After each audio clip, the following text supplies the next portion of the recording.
हरिः लोकाभिरामं रणरङ्गधीरं राजीवनेत्रं रघुवंशनाथं कारुण्यरूपं करुणाकरं तं श्रीरामचंद्रम शरणं प्रपद्ये।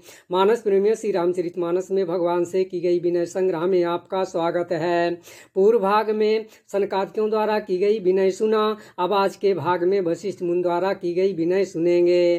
श्री रामचरितमानस में वशिष्ठ मुनि द्वारा उस समय विनय आई है जब जब एक बार वशिष्ठ जी सुख के धाम श्री राम जी के पास जाते हैं तो रामचरितमानस में वर्णन आता है कि एक बार मुनि वशिष्ठ जी वहाँ आए जहाँ सुंदर सुख के धाम श्री राम जी थे। श्री रघुनाथ जी ने उनका बहुत ही आदर सत्कार किया और उनके चरण धो करके चरणामृत लिया।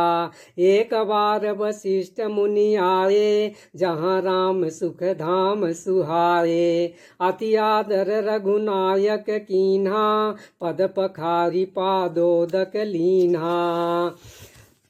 मुनि ने हाथ जोड़कर कहा, हे कृपा सागर श्री राम जी, मेरी कुछ विनती सुनिए। आपके आचरणों यानी मनुष्योचित चरित्रों को देख देख कर मेरे हृदय में अपार भ्रम होता है।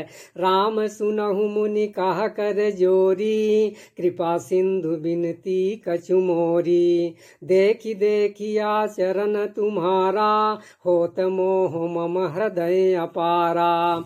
हे भगवान, आपकी महिमा की सीमा नहीं है, उसे वेद भी नहीं जानते फिर मैं किस प्रकार कह सकता हूँ। पुरोहिती का कर्म बहुत ही नीचा है, वेद पुराण और स्मृति सभी इसकी निंदा करते हैं। महिमा अमिति वेद नहीं जाना, मैं कहीं भांति कहूँ भगवाना। उपरोहित कर्म यति मंदा, वेद पुराण सुमिति कर निंदा। जब मैं उसे सूर्यवंश की पुरोहिती का काम नहीं लेता था तब ब्रह्मा जी ने मुझे से कहा था कि हे पुत्र, इससे तुमको आगे चलकर बहुत लाभ होगा। स्वयं ब्रह्म परमात्मा मनुष्य रूप धारण कर कुल के भूषण राजा होंगे। जब न लेऊं मैं तब विधि मोही, कहा लाभ आंगे सुत तो ही। परमात्मा ब्रह्म नर रूपा, होई ही रघुकुल भूषण भूपा। तब मैंने हृदय में विचार किया कि जिसके लिए योग यज्ञ व्रत और दान किए जाते हैं उसे मैं इसी कर्म से पा जाऊंगा। तब तो इसके समान दूसरा कोई धर्म ही नहीं है। तब मैं हृदय विचारा, योग यज्ञ व्रत दान, जा कहूँ करिय सो पैहूँ, धर्म न यही समयान।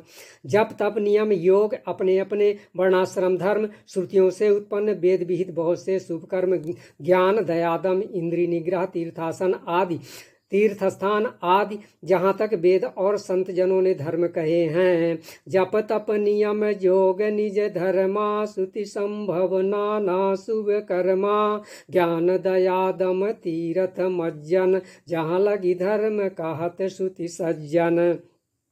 हे प्रभु, अनेक तंत्र वेद और पुराणों के पढ़ने और सुनने का सर्वोत्तम फल एक ही है और सब साधनों का भी यही एक सुंदर फल है कि आपके चरण कमलों में सदा सर्वदा प्रेम हो। आगम निगम पुराण अनेका, पढ़े सुने कर फल प्रभु एका।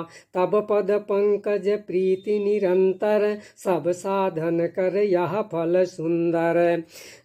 मैल से धोने से क्या मैल छूटता है, जल के मथने से क्या कोई घी पा सकता है। उसी प्रकार हे रघुनाथ जी, प्रेम भक्ति रूपी निर्मल जल के बिना अंतःकरण का मल कभी नहीं जाता।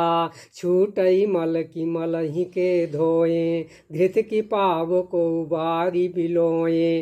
प्रेम भगति जल बिनु रघुराई, अभियंतर मल कबहु न जाई।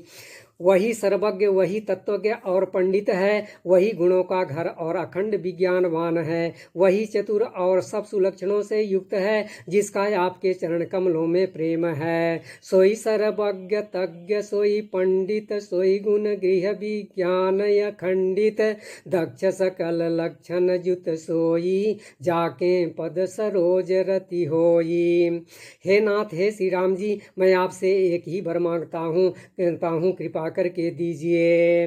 प्रभु आपके चरण कमलों में मेरा जन्म जन्मांतर में कभी भी प्रेम ना घटे। नाथ एक बर मांगऊँ राम कृपा करि देव, जन्म जन्म प्रभु पद कमल कबहु घटै जनि नेहु। इस प्रकार से आज की विनय पूर्ण हुई। अगली विनय अगले भाग में सुनाई जाएगी। धन्यवाद।